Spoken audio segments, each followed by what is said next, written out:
Hi வணக்கம் மக்கா. இன்னைக்கு நம்ம என்ன பார்க்க போறோம்னா குடியரசுத் தலைவருக்கான விதிகள் 52ல இருந்து 72 வரைக்கும் இருக்கக்கூடிய விதிகள் என்ன, அதோடைய பயன் என்னங்கிறத பார்ப்போம்.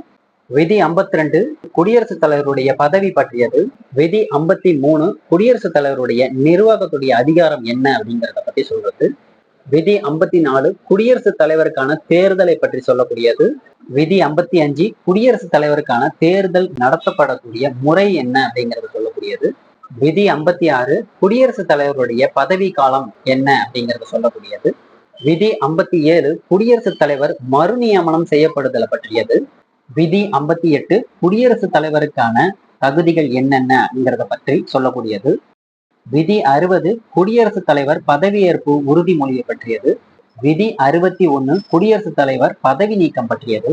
விதி 62 குடியரசுத் தலைவர் பதவி காலியாகும் போது தேர்தல் நடத்துவதற்கான கால அவகாசத்தை பற்றி குறிப்பிடக்கூடியது.